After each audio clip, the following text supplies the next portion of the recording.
My husband wanted to gift our twin to his infertile sister, so I left without a word, took full custody and watched them beg and break down in court. I am a 28-year-old female, and my husband Mike is a 30-year-old male. We have been in a loving relationship for almost 6 years. We met when I had first joined my job.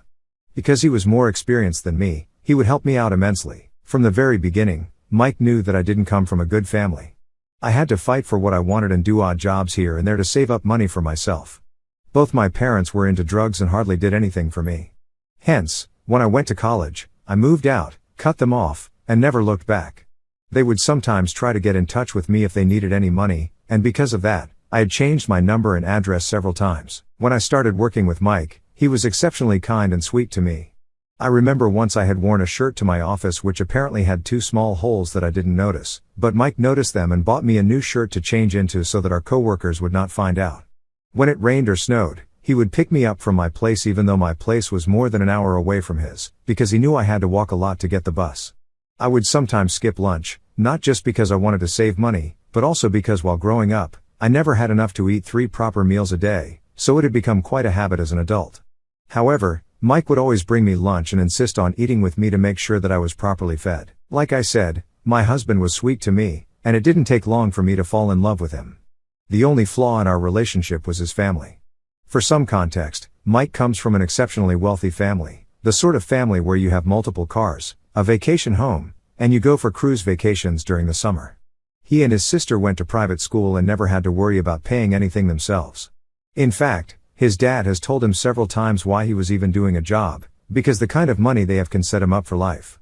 But Mike insists that he likes his job and wants to live life with a purpose. Anyway, when Mike introduced me to his family, he had told me that they could be cold and unwelcoming, but they would eventually warm up to me.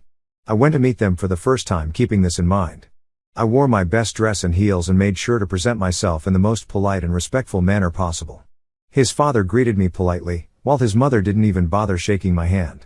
His sister Kayla looked me up and down and smirked as if I looked like a clown. I felt so humiliated, but I thought of what Mike had told me and let it slide. Throughout the evening, I tried my best to engage in conversation and to show genuine interest in their lives and interests. I complimented his mother's cooking and praised his father's choice of decor and his collected art pieces. However, every time I said something good about his art, his mother would scoff and comment something like, "As if someone like you would know anything about art." Now, I did grow up poor, but that doesn't mean that I wasn't interested in art, so her comments seriously hurt me. Mike would squeeze my hand every once in a while, pleading with me to keep my cool. When it came time for dinner, his mother insisted that I should be seated away from Mike since she and Kayla wanted to be near him. I sat next to my father-in-law, and he was quite open-minded and polite, so we had a good conversation throughout the evening. Kayla and my mother-in-law were fawning over Mike and completely ignoring me. The 3 of them were busy having conversations with each other. At one point, Kayla knowingly started talking about one of Mike's exes whom she was still friends with. She said how the ex is apparently looking the best that she has ever looked and started showing Mike pictures of that girl in bikinis from their recent trip. Mike told his sister to stop, but Kayla laughed at his discomfort and told him that he could always slide into the ex's DM if he wanted to, because apparently she still has a soft corner for him. I was growing increasingly uncomfortable, and I guess my father-in-law noticed that too, so he asked Kayla to stop talking as well. However, his efforts were met with resistance from Mike's mother, who seemed to take offense at his interference. I was so uncomfortable with their whole family dynamics that when Mike excused himself from the table and asked me to come with him so he could show me his childhood room, I was grateful to escape the awkward situation. I followed Mike out of the dining room and up the stairs to his childhood sanctuary. Later in his room, Mike apologized to me about his sister. He told me that she had always been this way, even when they were growing up, and would always push him to date one of her friends, telling him how he should marry someone only she was comfortable with. I could sense that he was genuinely apologetic, so I let it go and informed him it was best that we left.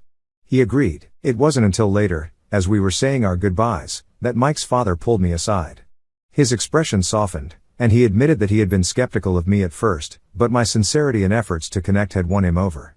He apologized for his initial coldness and assured me that I was welcome in their home anytime. He told me not to take my mother-in-law's and Kayla's words to heart and that he was happy Mike had found someone like me. I felt relieved after hearing those words. Ever since then, I knew it would take a lot of effort for me to impress my mother-in-law and sister-in-law if I ever wanted to be accepted by them. However, the situation never changed. As Mike's and my relationship progressed, his mother and sister would continuously dissuade him from dating me. I remember once, for my birthday, Mike and I were supposed to go on a long drive to the beach where we would be having a romantic picnic. I was really excited to spend the day with him. However, in the morning, his sister called him, telling him how she needed to see him urgently since something had happened to her. He let me know, and I immediately asked him to go and visit her because we really believed her. However, it turns out she had just called him as a prank, and there was in fact nothing urgent. She insisted on him staying for the day, and when he refused, telling her that it was my birthday and he wanted to spend the day with me, she laughed and told him that it was exactly why she had called him, so he had an excuse not to spend the day with me. Mike was so pissed at her that he stopped talking to her for months after that. His sister would then angrily send me texts calling me various names and telling me that she wanted to kill me because I was coming between her and her brother. I would of course show these messages to Mike, and this would make him more pissed. It was only later that year at Christmas, after my mother-in-law intervened, that Mike agreed to forgive Kayla. However, she never once apologized to me for all the harassment. When Kayla got married young to her then boyfriend Joe, she refused to invite me to her wedding, telling Mike how he could instead come to her event single and meet some of her friends. Mike refused to go without me, so in the end, she had no choice but to include me in the guest list for her wedding. I wore a long pink floor-length dress that Mike and I had picked out for me, since this was a grand event and we were all supposed to dress well. He did tell me how incredibly beautiful I looked, and during my sister-in-law's event, several other guests including my father-in-law complimented me as well.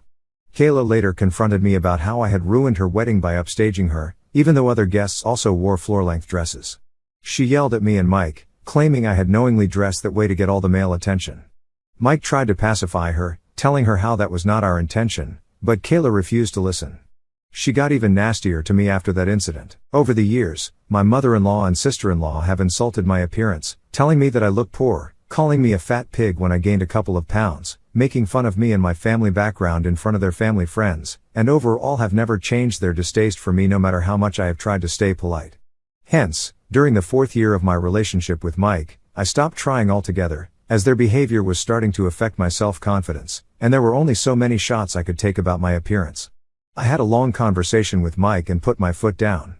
I stopped going with Mike for his family dinners or family events and never responded to my sister-in-law's and mother-in-law's messages anymore. I ignored them just the way they had ignored me over the years, and my mental health significantly improved. Mike understood and supported my decision, even though my mother-in-law told him that I was being disrespectful for not visiting them anymore and that I was not worthy enough to get married to him. However, despite what his family thought, last year Mike proposed to me. The proposal was a moment of pure joy and love. He had prepared everything for the day and was so nervous when he popped the question. I had no doubt in my mind when I told him yes. Later, when he told his family about it, his father congratulated us, while his mother simply told him that she hoped he had given this a lot of thought, otherwise, he was going to regret it. Mike asked her not to be rude since she was on speaker, and then she begrudgingly congratulated me also. I guess she finally accepted that she had no choice and that I would be a part of her son's life moving forward. When Kayla found out, she had a much stronger reaction. She apparently told Mike that he needed to get a prenup with me, telling him how poor people like me can suck the money out of anyone. That was not only offensive, but it shocked Mike as well to realize how low his sister thought of me. He told her firmly that if she didn't like the fact that he was getting married to me, then she was welcome not to attend. Kayla and he fought a bit more, and Kayla even called me a bloodthirsty gold digger. However, 2 days later, she sent me a text message apologizing to me for everything. And I thought maybe she and my mother-in-law had talked and understood that there was nothing that she could say or do at this point to keep her brother away from me. I did tell Mike that I would be open to signing a prenup before our marriage because I wasn't marrying him for the money. I was marrying him because he was kind and supportive of me, and that is all that I have wanted in my life. I had a good job, and I was happy with what I had, so I didn't need anything more from him. Mike assured me that he knew my heart and he was never going to ask me to sign a prenup. As the wedding was approaching, I wanted to look my best, so I started to work out rigorously. I would sometimes post after gym selfies on my social media, and they were perfectly appropriate pictures. I never posted any racy pictures. However, one weekend, Mike came back home after his family dinner and told me how Kayla and his mom had told him that I must be cheating on him since I was knowingly posting all these pictures to get attention from other men. He went on to say how he stood up for me and told them that he didn't mind the pictures, but Kayla told him that this is how women start to cheat on their partners, which then made him think. He asked me up front if I was cheating on him, and I was taken aback by his question. I firmly told him no and how I was even offended that he would ask me such a question. He started to apologize to me and told me how his sister and mother got into his head and he never would have questioned me otherwise. To give some context, my account is private, and I have more female followers on my account than male, so to this day I have no idea why my mother-in-law and Kayla would even say something like that to Mike. During the wedding, my mother-in-law and Kayla did everything that they could to cause even more issues. Kayla kept saying how she wanted to be a bridesmaid, but I refused point blank. So then my mother-in-law called me and chastised me for not including Kayla and how bad it would look to the family. I pointed out to her that Kayla never included me in her wedding party either, but she told me that Kayla is going to be my sister-in-law, so I have to include her, otherwise, she would not be paying for our wedding. This led to a huge fight. When I told Mike everything, he talked with my father-in-law, who assured us that it was his money and my mother-in-law had no say in our wedding whatsoever. I can only imagine my mother-in-law's face and how she must have felt when she would have learned that her attempt to manipulate our wedding plans had failed. Our wedding happened after this without any more incidents or interference by my sister-in-law and mother-in-law. Mike and I are still going strong, and I thought everything was good between us. However, something has happened recently that has made me question everything. I never thought I would find myself in this situation. It all started when I found out 3 months ago that I was pregnant with twins. Mike was as pleasantly surprised as me. We were both filled with excitement and happiness. We had been trying for a baby ever since we got married, and the news of not just one but 2 little ones on the way felt like a dream come true. Mike insisted on having a family get-together where he would announce my pregnancy. Even though I wanted something low-key, I understood his excitement of becoming a father, so I agreed. When Mike and I announced I was pregnant during the party, everyone immediately came over to hug us and congratulated us. However, my sister-in-law and mother-in-law looked pissed and stared daggers at me. For context, Kayla got married before us, so she has been trying to get pregnant for a long time. However, I have heard from Mike that she is infertile and basically barren. She and her husband Joe have tried everything but to no success. Mike, Joe, and my father-in-law have tried to convince my sister-in-law to adopt if she wants children so much, but Kayla refuses to listen. She says she doesn't want to raise a kid from the streets. So I guess she was not happy when she found out that I had gotten pregnant. I was aware of my sister-in-law's personal issue, and it was also one of the reasons why I didn't want to make the announcement in front of everyone, because regardless of my equation with her, I did sympathize as a woman for her condition.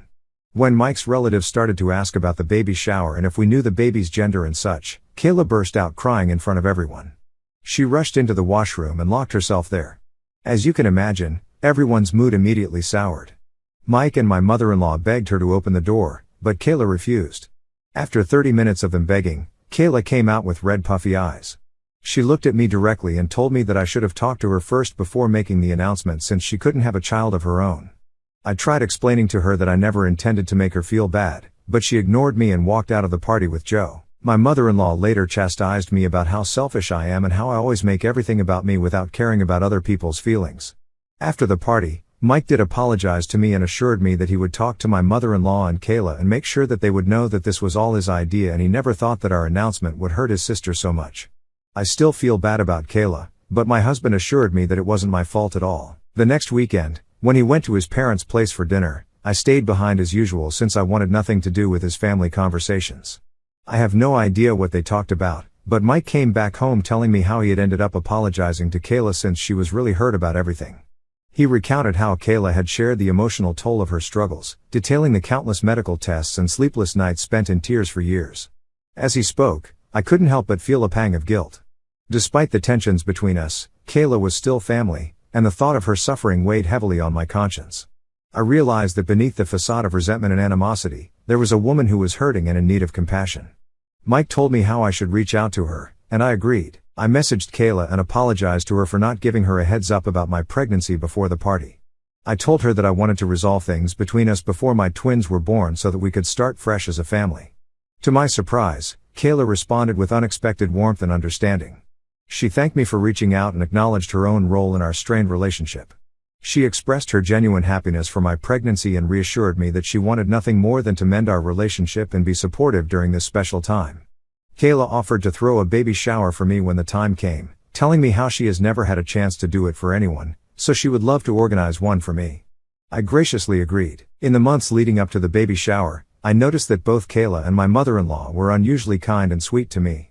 They would regularly call me asking about my health and send me flowers with cards that said, "Hope Mama Bear is feeling okay," or "Can't wait to see the twins."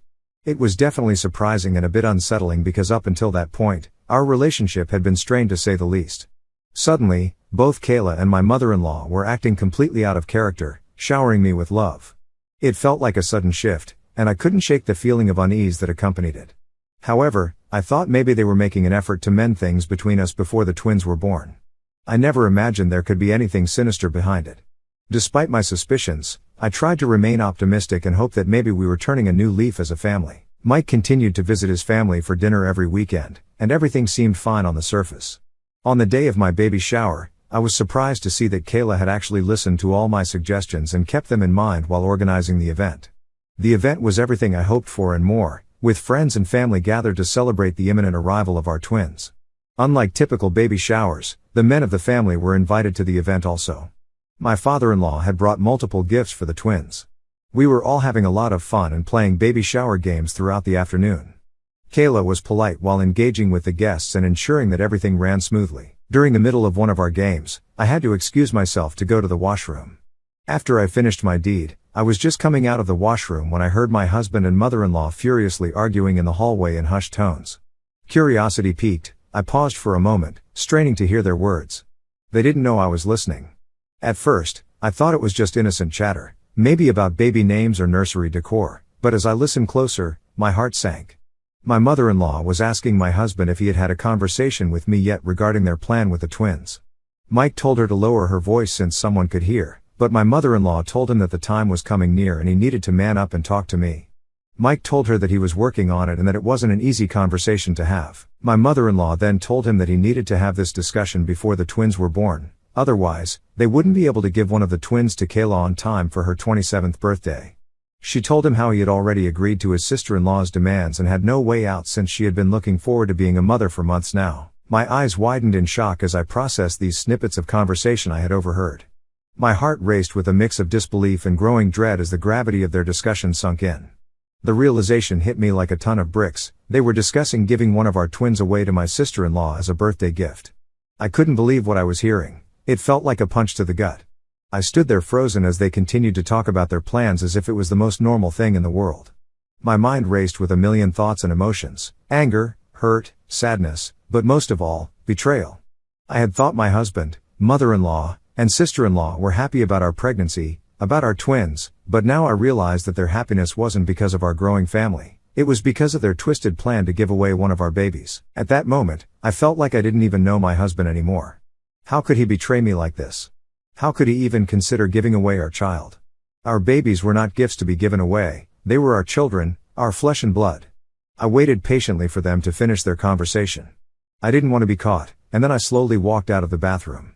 I was shaking in fear and anger, however, I held it together as best I could in front of others. Since the baby shower, I've been racking my head to come up with a plan so I can escape this situation as fast as I can.